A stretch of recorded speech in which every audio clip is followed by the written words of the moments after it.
You knew him, didn't you? An old mate of Luke's, actually. I'm just here in a personal capacity. Luke drove to his house at 4:30, killed his family, then headed here to kill himself. You're convinced he did it? What do you think?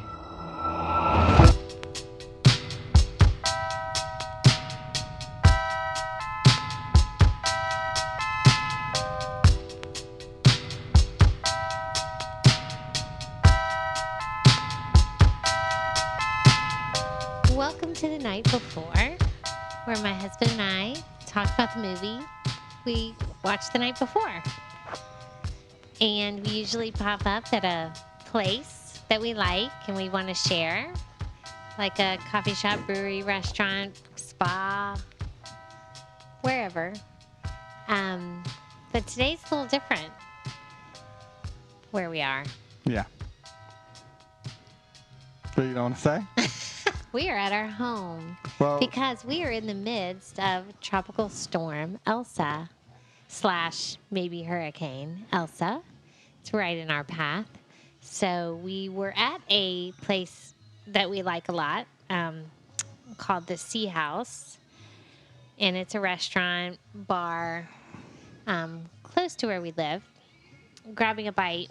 But because of the hurricane, we kind of had to get home.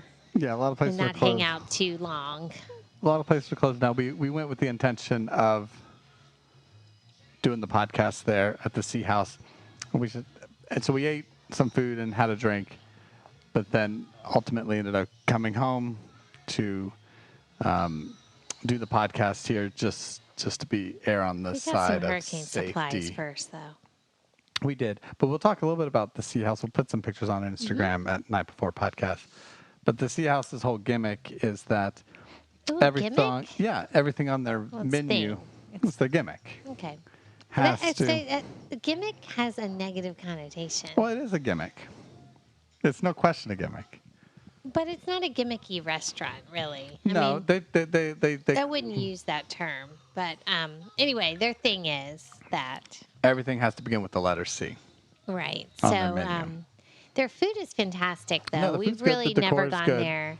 And it's a really great atmosphere and vibe there. Yeah, and they say their tagline is Sea House, champagne, charcuterie, and cheesecake, which we partook in 2 of the 3 things today. We did. I had a small charcuterie board and an old-fashioned to drink.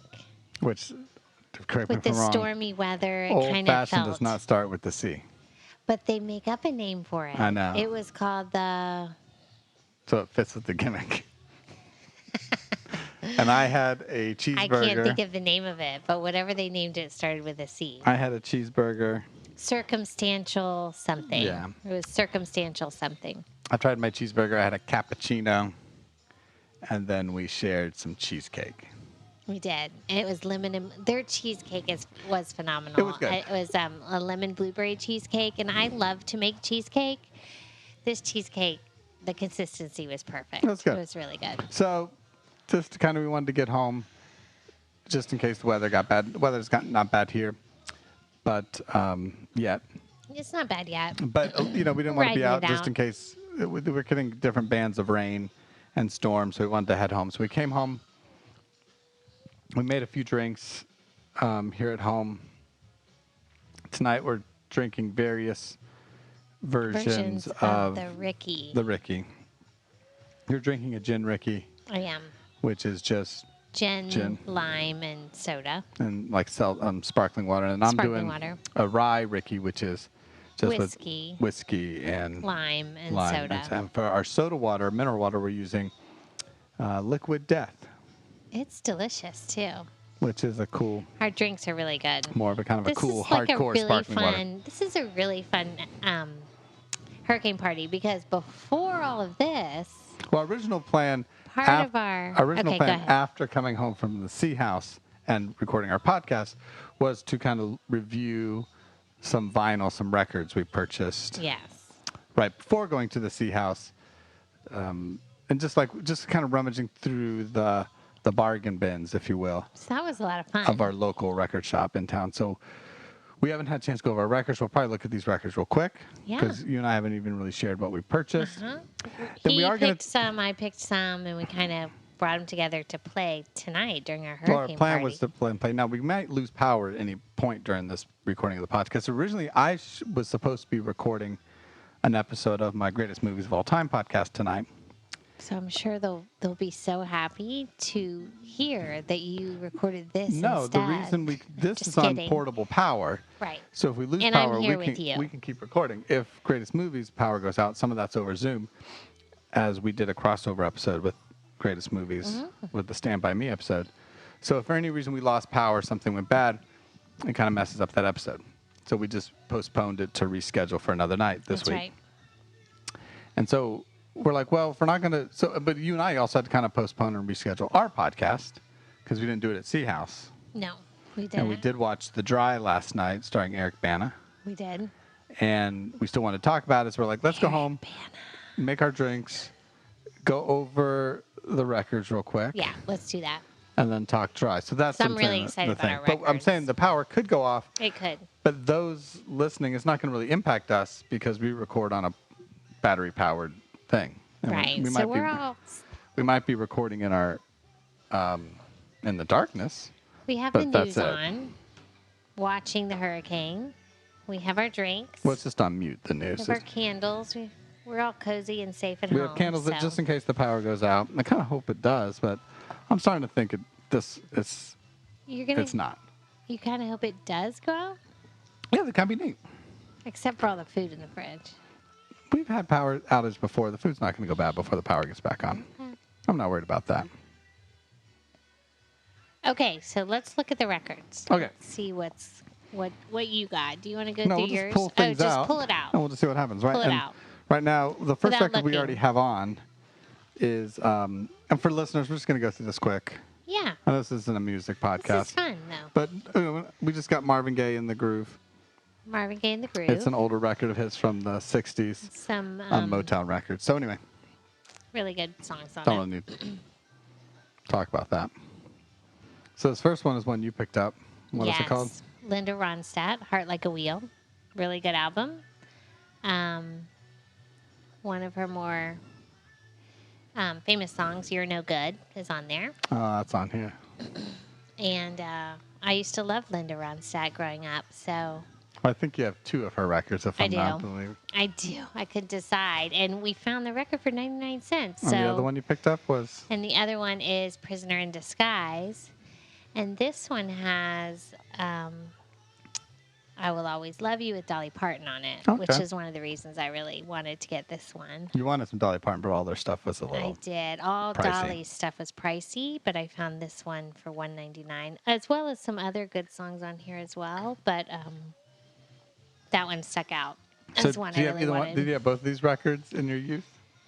I did not have these two records, but I had a Linda Ronstadt record. They weren't these particular ones, but they had some of those songs on it. So I Okay. might have had like a greatest hits record. And then the next one I found and You did. and showed you. So I thought you might be interested. I think I just said, I think everybody used to have this record. And I said, I definitely had this record, and it was like my favorite record. It's Christopher Cross, Sailing. I think some of his songs were on the Arthur Which is a movie. soundtrack. Maybe we'll have to watch Arthur at some point. Yeah. So this is a great album. It's the iconic Christopher Cross album with the pink flamingo on the front. People our age probably know it because this Came out like late in, 70s. Yeah, the late 70s. I can't find the date right now. But Sailing, Say You'll Be Mine, all of those good things on it. So that was a great pick. Again, $1.99. We found it in the bargain bin. The next pick was mine. Oh, Lord. This was Nick Kershaw and the album Human Racing. I've never heard of Nick Kershaw before. Never heard of him before. But he just clearly looks like a this came typical out in, 80s guy. this was released in 1983. You can tell.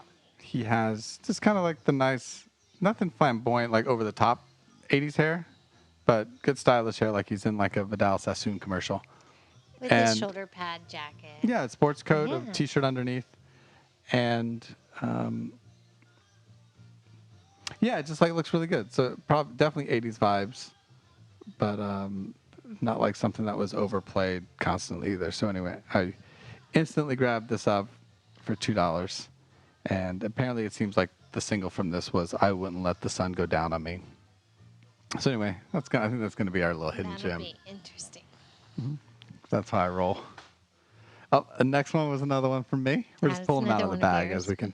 This one's called "Old Waylon" from 1977, and it's just a Waylon Jennings record.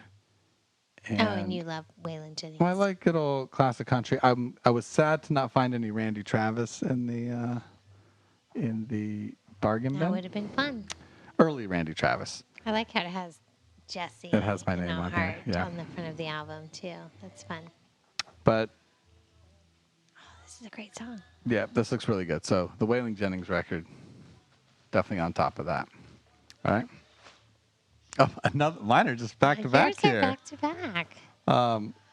Lionel Richie, "Can't Slow Down." They had a number of Lionel Richie records, and I had to limit myself just to one. Well, I mean, Lionel Richie's classic. All his music is good. But so. it was great. Oh my gosh.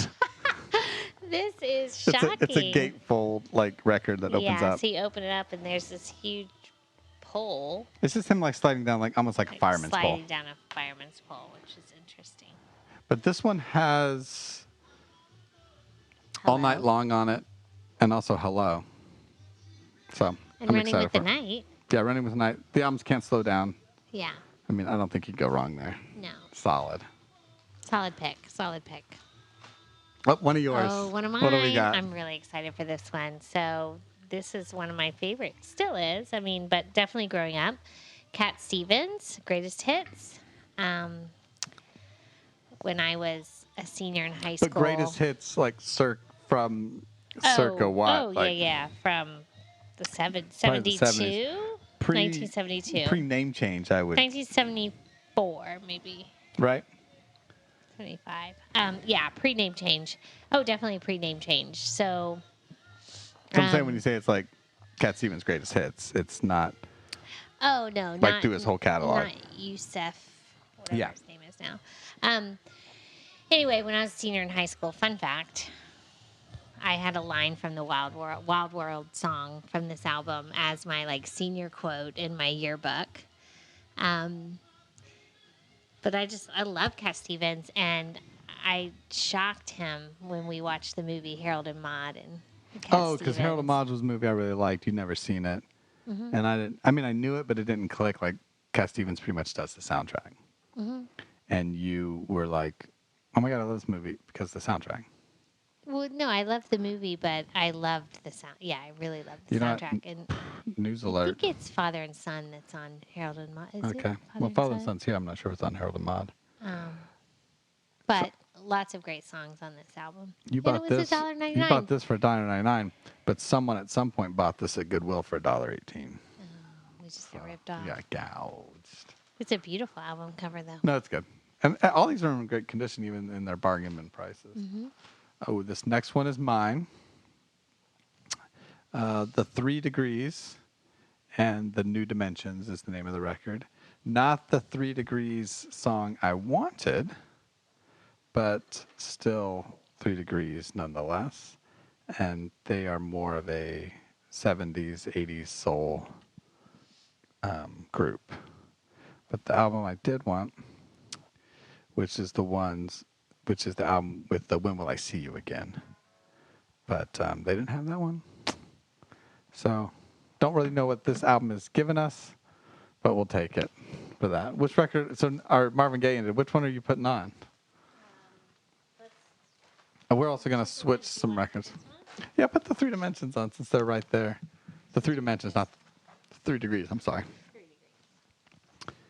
And since we're not in a public place that normally has the music going, sometimes drowning out our things. So we'll just do a side of records and then we'll just put them on. We only got 1 or 2 more left. Then we'll get to the movie, I promise. This is good. Yeah. All right, only 2 more records Okay. left, real quick. This next one's mine, but I think it's an interest we both share. This was one of the more pricey ones at 4 bucks, but Steve Winwood, Taking Back the Night. That was a good one. Steve Winwood. I mean, I didn't have his records growing up, but the music is like iconic. Valerie's on here. Mm-hmm. Big, huge, popular signal. So it's a good. Says that. And the very last one, one of the other ones we spent more money on, this one was actually the highest paid record because Steve Winwood was $4.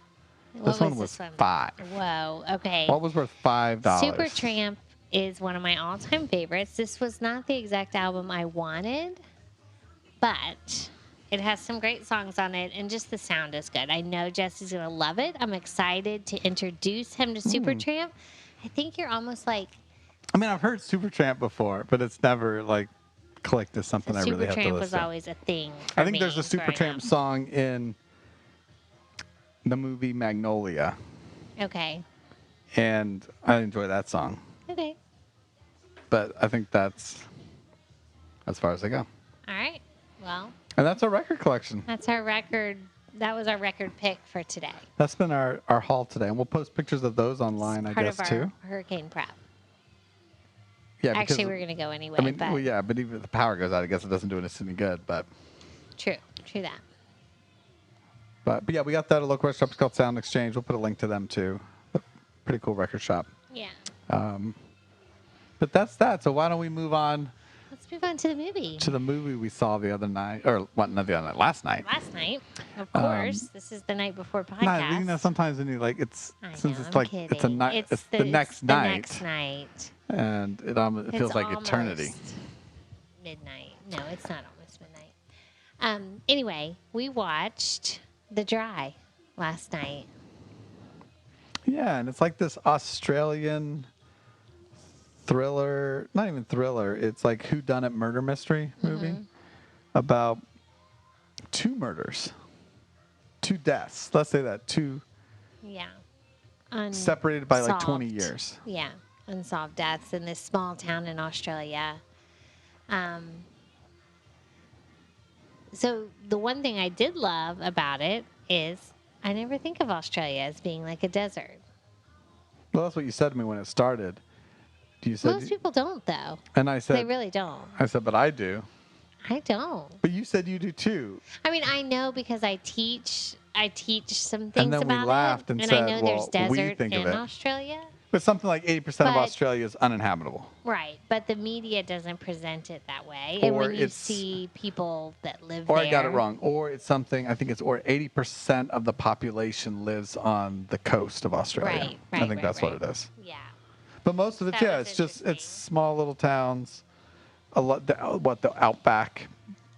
But the areas, these smaller areas, are very rural and rough. So, we even saw a documentary a couple years ago about, remember one of those, that small bar? Yeah.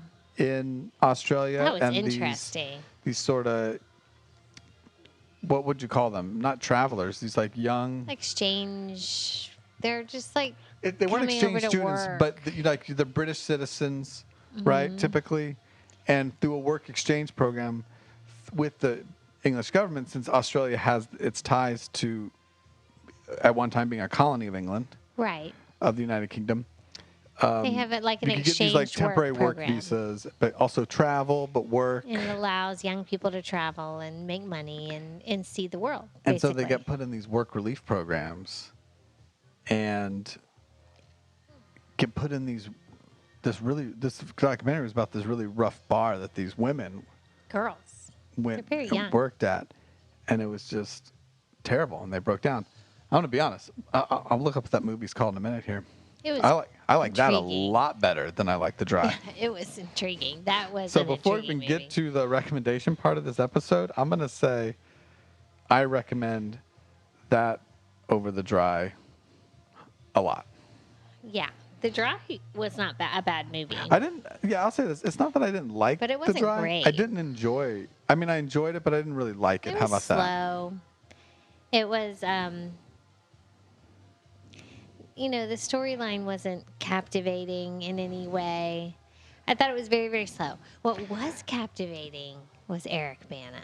Well, only because he's like He is a captivating actor. quiet, dark, Not and only moody. because he's very good looking, but he's there's something about his acting that is very captivating. That is not. It just everything seems like natural and normal to him when he's in that character, and I think he played this character very well, and it was a very good role for him. Now, he is Australian, Also, and he did say he didn't. This is like the second movie in 20 years that he's actually been able to use his own Australian accent in, and he felt very like free because of that. No, for an Australian film and cast, I thought that was good. And Eric Bana, yeah, he was calm, cool, and collected. He was great. He was solid through the whole film. And it's much better than many of the Australian films I see, right? They tend to be these sort of thriller, pseudo-horror movie things, right? No, it wasn't that. They're being like Wolf Creek and some of these others where they're being hunted by some crazy Australian killer or something. There's a number of those movies. This was nice to just see. There was that movie Australia starring Nicole Kidman and I never saw it. Yeah, we saw it in the. You slept through it, or we saw it in the film festival. No, you're thinking of a different movie starring Nicole Kidman. She was in Africa. Yeah. And I didn't sleep through that one. Oh, well, you know what it is about Eric Bana too in this movie, this character, is that he's such a kind of big presence. He's like a larger man. Not fat, big, but he's just like a bigger man.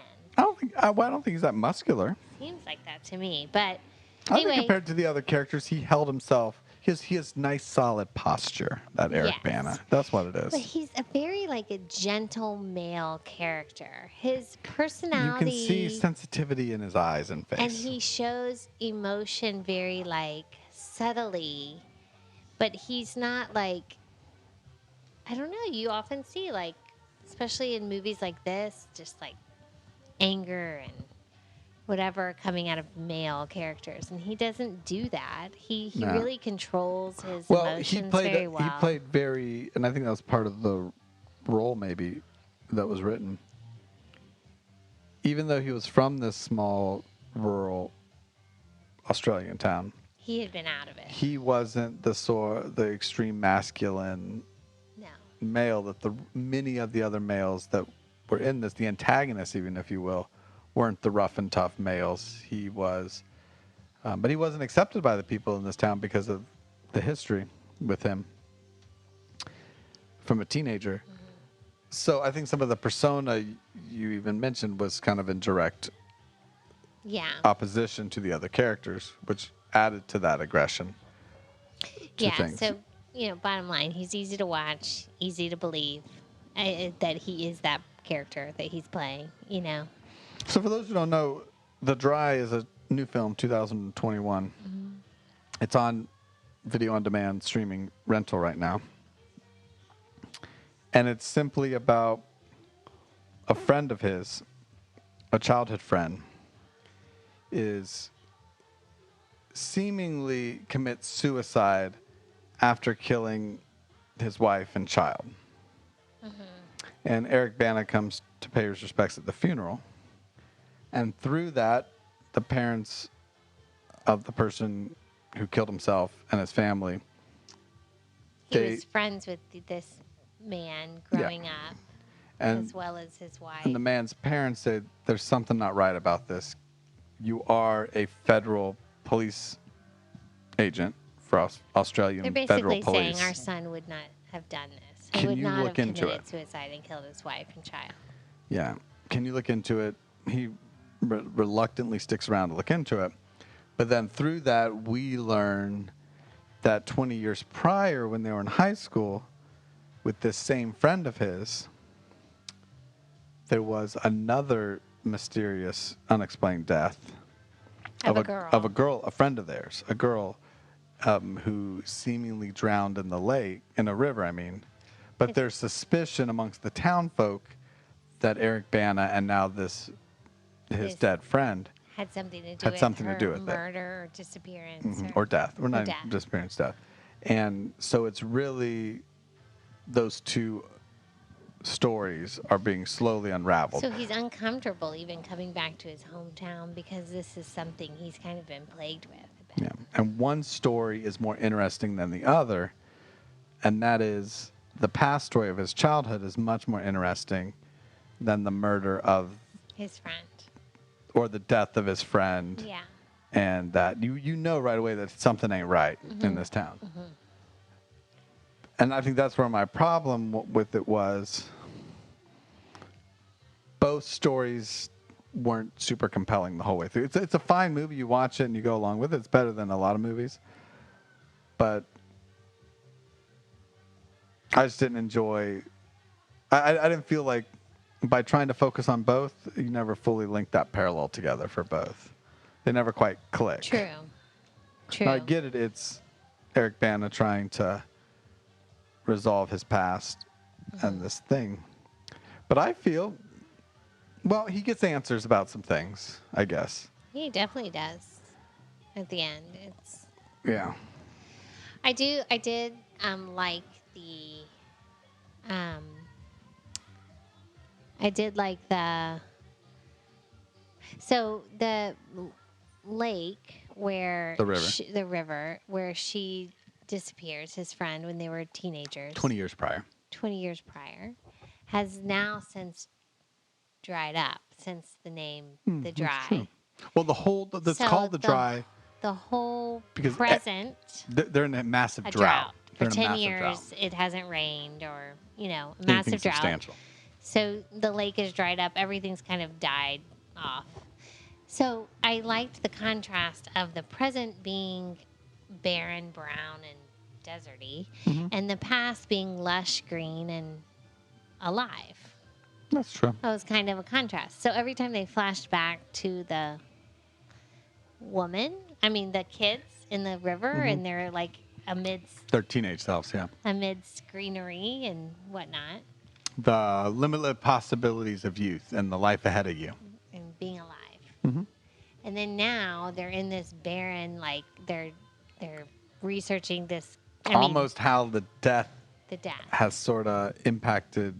The community. And This this whole community community is and kind them. of dying off too because of Yeah. this drought and because of whatnot. So I did like that symbolism that was present That's true. throughout the movie.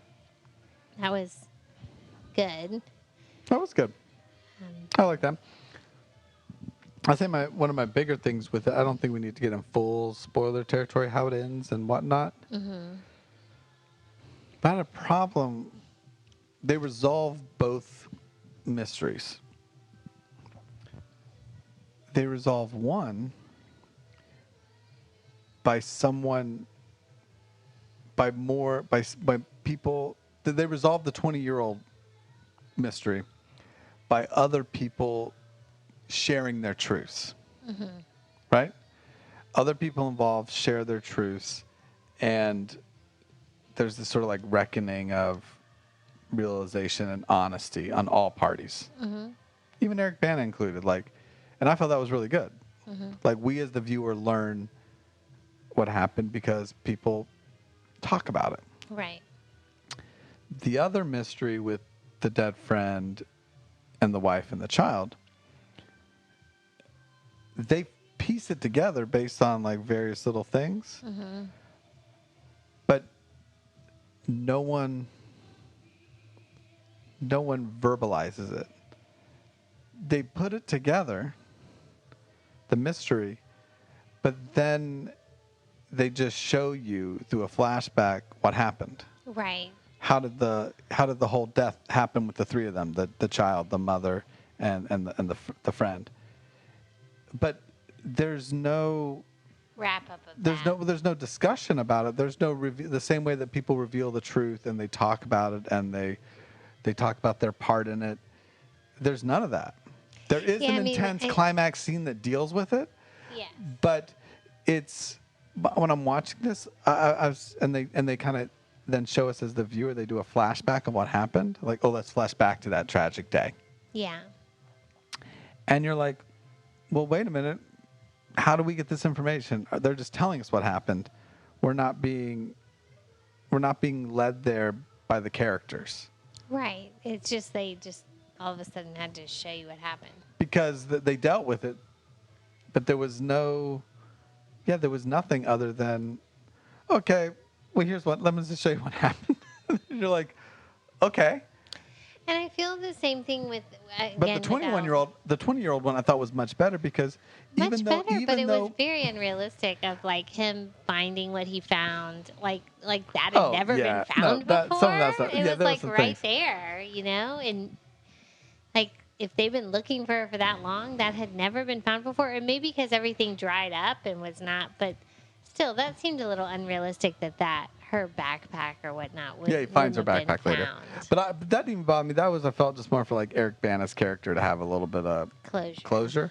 But the other people involved around her life and her death, you saw their characters go through things like Eric Bana did, and I thought, okay. So as viewers, we had a reason why we got this stuff, and the other I just didn't. The modern day story I just didn't really click with. Right. So that was my only problem with the dry. I didn't think it was bad. I enjoyed it. But it was one of these like, okay, that was cool. Yeah, I agree. I agree with that for sure. I mean. And then as the movie was ending, I was like, all right, that was fun. Thanks, Eric. True. I felt the same way. I mean, like I said, I enjoyed him and his acting, and I enjoyed learning more about him as an actor because I wasn't as aware of him as maybe I should have been. And when I looked at his list of roles, I realized I really hadn't seen most of the movies he's been in, even though he's been in a lot of movies, except Time Traveler's Wife. So I did remember him from that. But that's what was funny about Eric Bana. I thought the same thing. It feels like a movie actor we're all very aware of. Mm-hmm. Like, yeah, Eric Bana, we all know him. But at the same time, we were like, what movies has he done before? Like, what I know, and he's done a lot of movies, but we did talk slightly about this, but I was interested, and maybe it's just me that didn't know this, that he started out his career as a sketch comedian, like a stand-up / sketch comedian, and that is not the roles he plays now, typically in movies. So in the late 90s, he kind of started his career as a comedian, and you just don't see him as that. But then I proceeded to dig deeper and watch some little videos of his comedy, and so he did a show called Full Frontal. Yeah, I've heard of that. Which I think isn't on now, but it just stopped recently. But his comedy would definitely be like canceled. Yeah. In this day and age. Well, I just thought it was interesting in the fact that you know him, but you don't.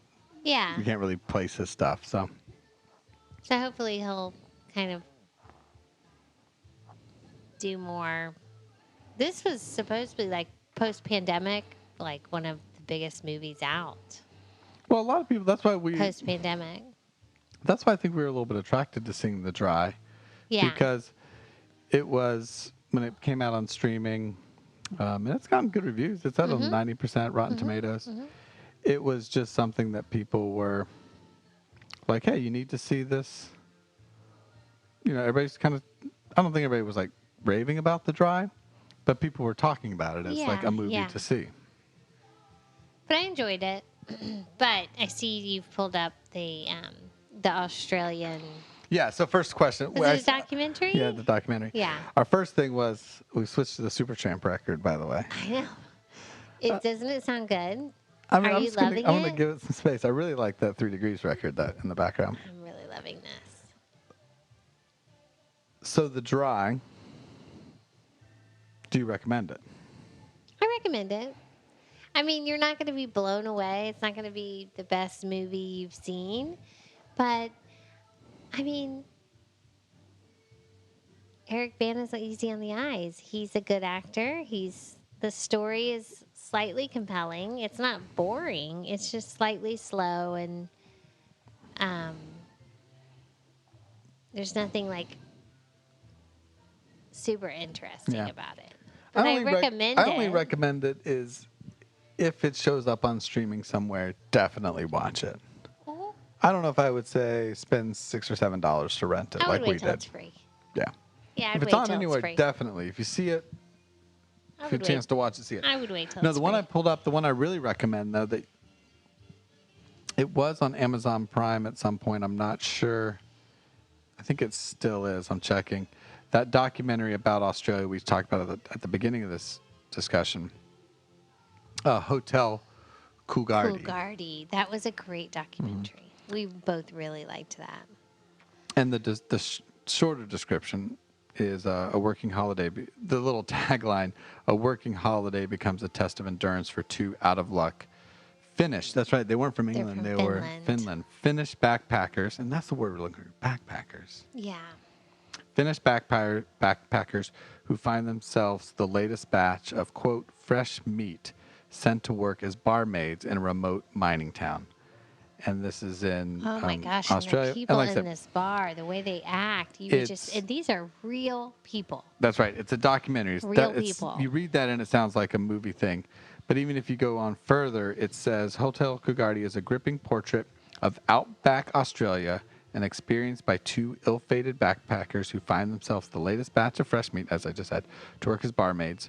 Sometimes amusing, often confronting. The film has been applauded for its no-holds-barred, fly-on-the-wall storytelling as it explores hot-button themes around misogyny and xenophobia via its depiction of two women attempting to adapt to living and working in hyper-masculine foreign environment. It is a hyper masculine environment. As a mom, you just want to take these two girls and you want to put them in your car and take them away. So you just feel for them. Even though it's two vastly different movies, they share a setting. They're both But I think they share a little bit. There's hints of that desolate type. Well, the town setting. Here comes the rain. Yeah, we hear the rain now. Elsa's here. Elsa finally made it. They share the setting, the desolate atmosphere. They share some of that masculinity, xenophobia, even though this is the case, like Eric Bana's character is also Australian, but he's viewed as an outsider, like you need to go home. He's from like New York or I mean, LA, they throw a dead goat on his... He's from a big city. Yeah, they put a dead goat on his car at some point. He kind of stands out because he's dressed up, like, you know, has like dress shirts and pants on, and he kind of stands out. Yeah.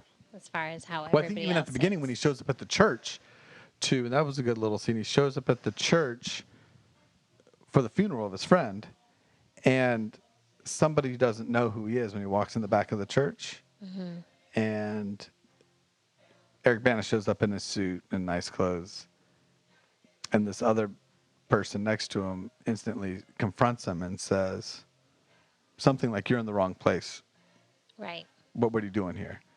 And he said, or "What you're looking for is not here," or something. Right. He says some sort of comment implying that you're an outsider. And Eric Bana responds, "I was actually a mate. He was a friend of mine. A friend of, yeah. I was a mate of his."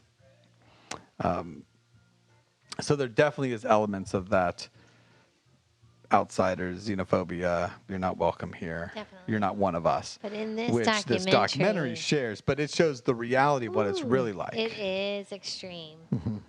And it's not meant, I mean, it's the reality of this small town that they're in. It's crazy. Like I said, you just want to... So I say go watch Hotel Coolgardie. And if you find The Dry streaming for free, watch it. I mean, it's not a bad movie. It's a good movie. It's just not the best. Yeah, and then when you want a little more Australian setting movie, then go track down The Dry. Yeah, right. I'm just checking Amazon Prime as of this recording. is Hotel Coolgardie still? Yeah, it's still free on Amazon Prime. Oh, free. That's a good watch. So now that is a good. That's a good movie night. Hotel Coolgardie. That's a no-brainer for me, and that's what made me think. I thought of this documentary while we were watching it. Mm-hmm. Yeah. So, all right, this will be a little shorter one. This was fun. I think we've, like I said, it's not every movie. Not every movie can be censored like our last episode. You know. Or our friend. Deep, thoughtful, or the Neon Demon. Or the Neon Demon. With these bizarre themes and ideas. Sometimes they're just straightforward murder mystery movies. Yeah, but, you know, it was fun. It was a fun movie to watch. I don't regret it. No. I'm glad we saw it. And we got to work our way through these records tonight. So I think we're just going to wait for the hurricane to get here. Wait. Hope the power stays. So far, so good. So far, so good. We got our candles burning anyway. And maybe we'll watch some more Peter Bana comedy acts. Eric? Oh, his character's name is Peter. Oh, okay. In his Full Frontal thing. All right. Puida. So that's it. Let's toast. Our right, Ricky's my Ricky is gone. Your Ricky seems to have a little bit left. I have some still. Right. Yeah. So things. If you haven't, I'll say this since we have a few extra minutes, since this is a little short of an episode. If you do like our podcast, we don't do this often. Yeah. But we're over 10 episodes in, so now I think we can. Follow us. Make sure if you subscribe somewhere, that also helps us a bunch. If you like the podcast, especially on Apple Podcasts, a great 5-star and review is great. A review would be awesome. If you don't think it's 5-star worthy, then you can probably hold off on reviewing us. Keep your thoughts to yourself, basically. But with that, you can always let us know on Instagram with messages at Night Before Podcast. You know, send us messages there, either suggestions on movies to watch. And follow us on Instagram. Or drinks to try, or Super Champ records to listen to. If you have a cocktail for us to make, we are always into making new cocktails. If you have a record you think we would like. Yeah. You know, something by Steve Winwood we haven't heard yet. A movie you think we should watch? Yeah, a movie maybe to watch that might make a good sort of discussion. Let us know there. And I believe we also have the email address, nightbeforepodcast@gmail.com. That's right. We'll start checking that. If you don't have a 5-star review, send us your thoughts through email. That would be nice. We'll get better. We're getting there. We'll get to, hey, here's what we need for those 5 stars. We're just having fun. But in the meantime, we're just having fun, enjoying our time. Yes. But yeah, we don't always say that. But I feel if you've made it this far, whether it's your first time listening to us or, and if it is your first time, we've done a number of episodes. Go back. We've watched a lot of good movies lately. And we know sometimes the sound where we're at is louder than others, but that's the fun of it. But if it's your first time too, this is what we do. So, all right. So thanks for joining us on our hurricane episode. We appreciate that. And we always end with a bit of a cheers. We've done our recommendations. And cheers. Cheers for that. And until our next movie and our next outing, we'll talk to you soon. Okay. Bye. Bye.